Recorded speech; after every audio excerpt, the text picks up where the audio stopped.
Manusia adalah makhluk ciptaan Tuhan dengan banyak keajaiban.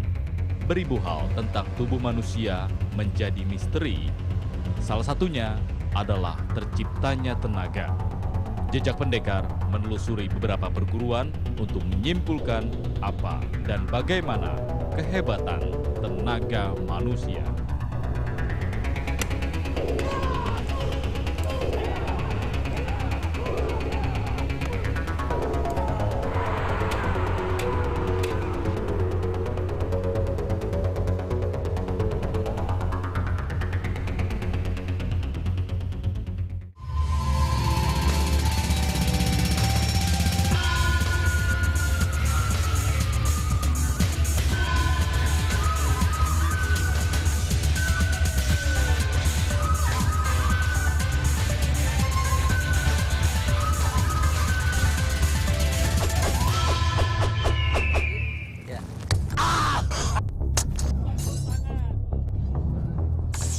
Tenaga merupakan sebuah konsep penghasilan daya oleh tubuh manusia. Dalam jagat persilatan, tenaga manusia terbagi menjadi tenaga luar dan juga tenaga dalam.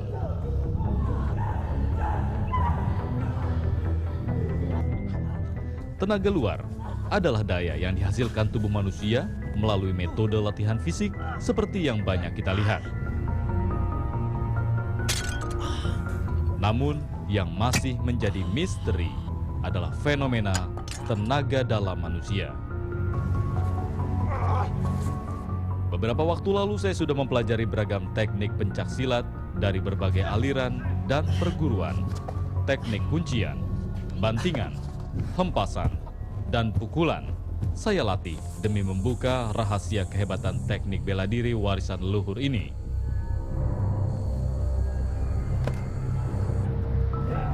Namun ada satu teknik yang hingga kini masih membuat saya penasaran, yaitu bagaimana tenaga manusia bisa dioptimalkan hingga tak berbatas dan menjadi daya yang maha dahsyat. Yang diciptakan dulu saya juga mengerti, begitu sebenarnya tidak ketinggalan secara ilmiah. Pekan lalu saya menimpa ilmu di lingkungan yang menjaga adat istiadat dalam keluhuran ilmu bela diri Minangkabau.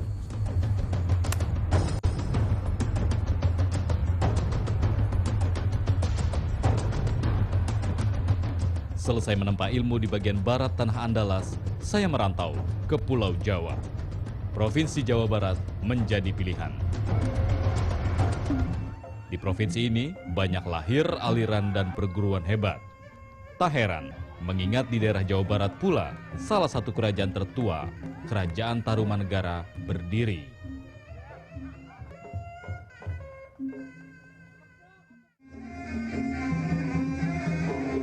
Ada satu aliran yang tak bisa dilepaskan dari kehebatan teknik bela diri Jawa Barat, yaitu aliran Cimande.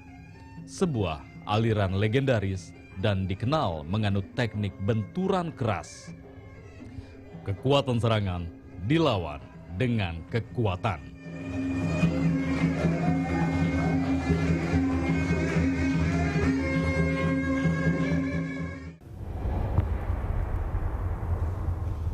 Teknik bertahan sambil menyerang memang cukup dikenal di jagat persilatan. Salah satu perguruan yang menganut filosofi pertahanan yang hebat merupakan penyerangan terbaik adalah Perguruan Sindo atau Silat Indonesia.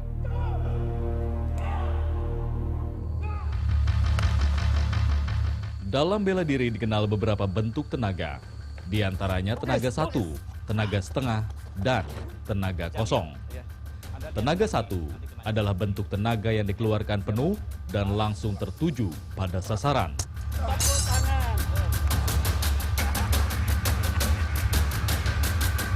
Tenaga setengah adalah tenaga yang dikeluarkan tak penuh. Biasanya digunakan sebagai pancingan agar lawan melakukan serangan. Sisa tenaga akan digunakan untuk merubah arah serangan atau menghabisi lawan. Sedangkan tenaga kosong adalah tenaga harmonisasi. Caranya dengan menyelaraskan tenaga lawan menjadi serangan balik. Teknik ini seperti yang digunakan dalam bela diri Aikido.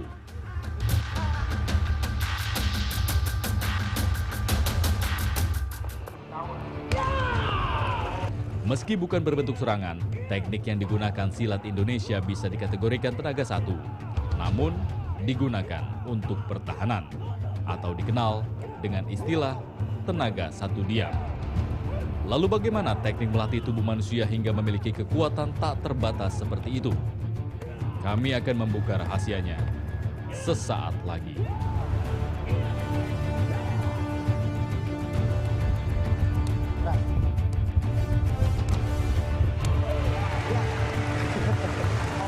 Kuat sekali.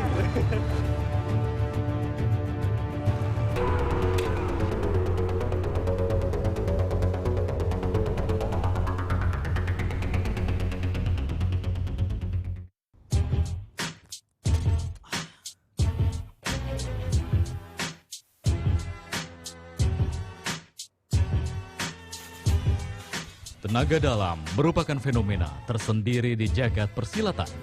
Banyak aliran dan perguruan yang memanfaatkan teknik tenaga dalam sebagai ciri khas atau kekuatan mereka.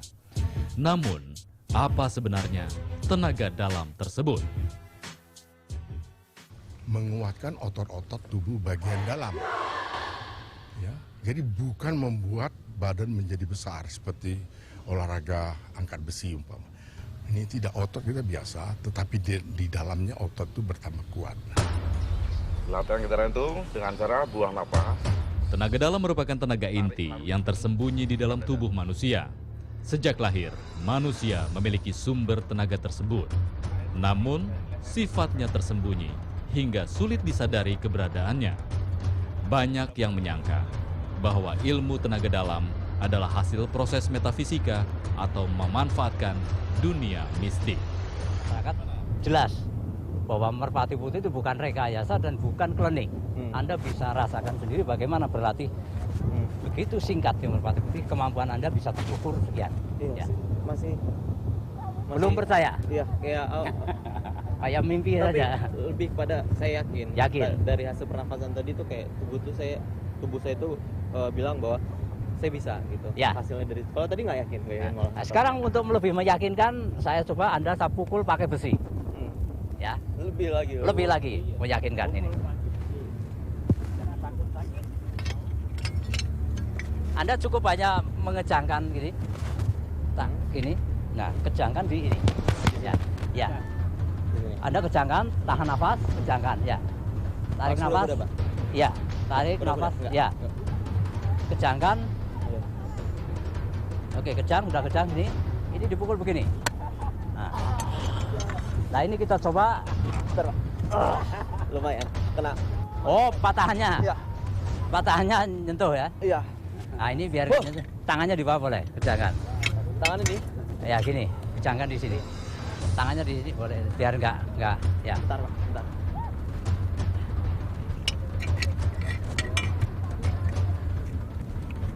Coba kejangkan. Kejangkan, yakin? Ya. Nah, patah kan? Kemampuan Anda sudah punya kemampuan untuk membela diri dengan kemampuan tadi. Anda sudah mempunyai ketahanan tubuh untuk membela diri. Penyintas Sportwan, saya diminta untuk mencoba gimana teknik dari Sindo ini. Siapa? Ya siap. Sorry Kak, silakan. Ulati. Boleh Ulati. Keras.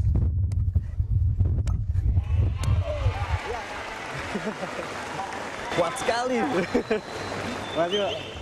Lalu pertanyaannya, bagaimana tubuh manusia bisa menghasilkan sebuah kekuatan hingga di luar batas kemampuan normal?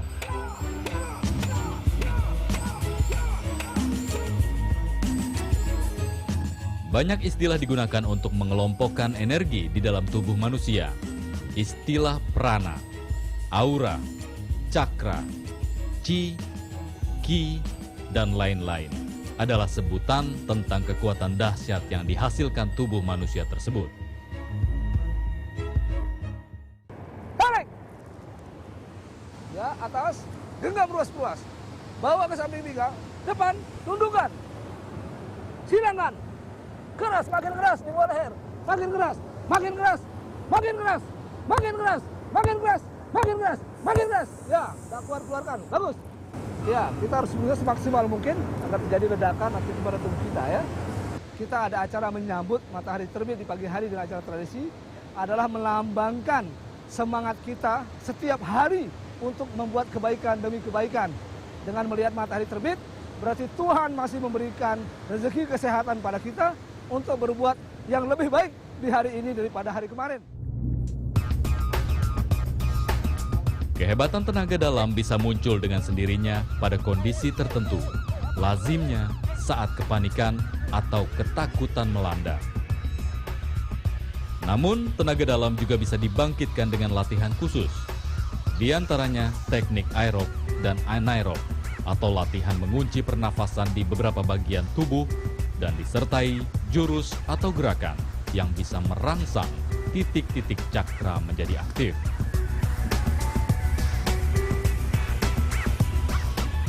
Disebut cakra karena ada 7 titik energi di tubuh manusia, yaitu di ujung kepala, kening, leher, dada, ulu hati, di bawah pusar, dan tulang ekor.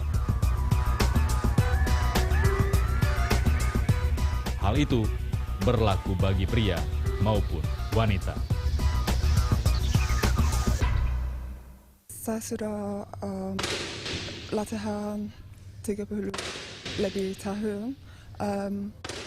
Saya latihan setiap hari pernapasan, bela diri untuk menjadi badan kuat. Dorong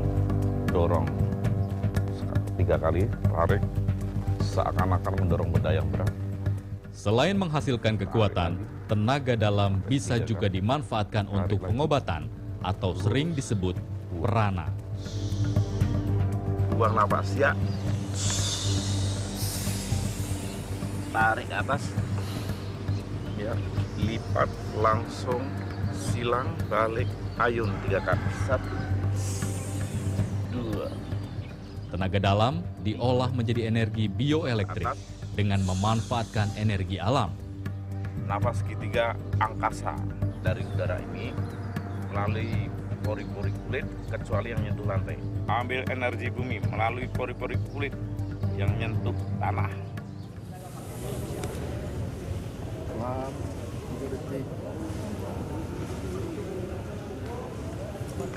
Nah, itu sebagai dasar melatih paru-paru supaya bisa menghirup oksigen sebanyak mungkin yang disebut VO2 max, volume oxygen maximum. Jadi tarik napas dalam, otot perut dikunci, otot perut itu harus dikunci ke dalam, bukan membusung, tapi harus ke dalam, dan bokong harus dikencengin. Itu dasar. Jadi selama latihan itu bokong sama perut masuk ke dalam wajib. Jika banyak perguruan membangkitkan tenaga dasar dengan teknik pernafasan, lain halnya dengan aliran silat Cimande. Aliran ini termasuk aliran silat yang mengutamakan benturan keras dalam menghalau serangan. Lalu, bagaimana aliran Cimande bisa mengubah tubuh manusia menjadi sebuah kekuatan yang menakjubkan? Kami akan membuka rahasianya sesaat lagi.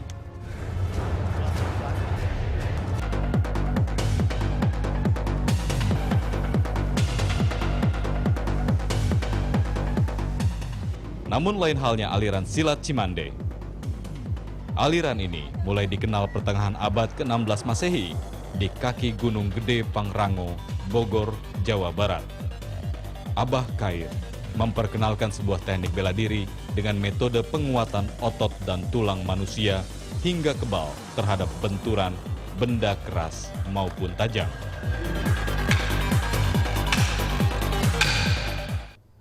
Untuk mempelajari aliran ini, para sesepuh telah meletakkan pondasi filosofi yang terus dijaga. Ulah amin, ngalak, kudu bebeja, ulah rinjok, ulah bohong, ulah ujub, ulah takabur, ulah ngarah, ulah ngadina. Kamu mabok-mabokan mah, kudu naik sholat 5 waktu, kudu ngaji, sanggup ente tah, anu bieu tah di pagahan bieu. Insyaallah sanggup. Nah, sing bakal. Iya, Cimande itu memang talek ya. Talek itu relevan dengan keagamaan gitu ya, dengan agama ya, aturan agama gitu. Ya kita kan punya orang tua ya, harus hormat ke orang tua, itu sesuai dengan talek Cimande, ajaran Cimande gitu kan. Harus di talek harus melaksanakan sholat 5 waktu, itu memang kewajiban kita gitu. Sesi latihannya awalnya sih memang biasa aja, seperti kita masuk ke semua perguruan itu latihan dasar, latihan jurus-jurus dasarnya, latihan duduk, berdiri, sendiri, berpasangan, kemudian latihan pepedangan. Itu jurus-jurusnya memang agak sulit saya ikuti karena memang harus dengan kekuatan, dengan powerful, terus kebanyakan juga ketika berganda atau berdua latihan berpasangan lebih kepada kayak adu-adu tulang. Jurusnya sih sederhana, tapi ketika kita ada benturan, nah benturan itu yang akan membuat tangan kita terbiasa. Tangan kita terbiasa dan menjadi kuat. Karena harus latihan kayak gitu. Bahkan di sini harus bengkak dulu. Kalau di Cimande itu harus bengkak dulu, harus lebam dulu semua, nanti dipijit pakai minyak Cimande, baru setelah itu konon katanya tulang tangan kita akan menjadi kuat. Bahkan dibilang kekuatan tangan ini lebih kuat dari kaki.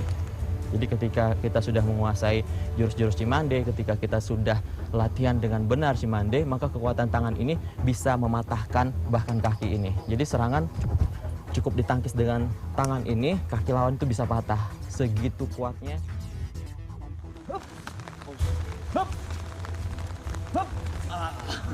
Oh iya, oke Kak. Tulang-tulang yang dianggap rentan dan lemah terhadap benturan tak berlaku bagi para pendekar Cimande.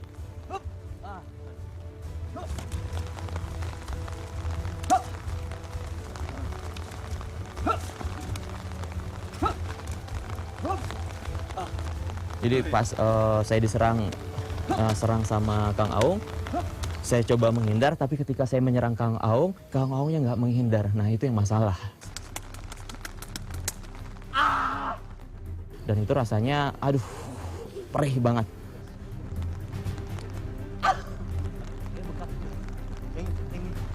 Metode keras latihan Cimande membuat aliran ini sulit untuk dipertandingkan. Jadi kalau berlatih Cimande, jangan mengharapkan tulang kering ini rata. Di depan ini pasti dia adu. Jadi kalau aduan di Cimande itu yang lebih bagusnya di sini. Serangan tidak boleh pakai ini. Serangan, justru karena kelemahan itu ada di sini. Ketika kita menyerang pakai ini atau pakai ini, maka kemungkinan besar dilumpuhkan oleh lawan. Jadi ketika ini diserang, maka lebih cenderung untuk lepas. Nah, sebenarnya itu fleksibel Cimande juga gitu. Tergantung ya keinginan pribadi yang dilatihnya gitu ya. Kalau berlatihnya ya seperti saya tadi, saya pengen berhasil ya silakan, saya mau dipukul, mau gimana, mau bengkak silakan gitu. Nah tapi kalau mereka yang penakut ya mungkin dengan teman juga latihan itu bisa pelan-pelan, yang penting menguasai jurusnya gitu, gerakannya gitu. Aliran Cimande juga menganut nilai kesederhanaan dalam filosofi mereka. Mencapai kemenangan dengan cara mengalahkan orang lain termasuk hal yang tabu dan dilarang. Musuh dikalahkan untuk disadarkan. Rasanya mantap ya Kang ya. Nah, kayak mukul bambu, mukul tangan Kang. Tuh. Keras. Tulangnya udah kelatih nih. Kalau saya sebelum, tapi segera bakal jadi. Karena besok kita bakal bengkakin. Nanti bakal dibengkak sama dikasih minyak Cimande. Satu lagi yang membuat aliran Cimande terkenal dan dihormati adalah kehebatan metode penyembuhan yang mereka miliki. Teknik dahsyat dengan kemampuan merusak, kian disegani berkat kemampuan memperbaiki kerusakan tersebut. Diapit 2 kali. Saksikan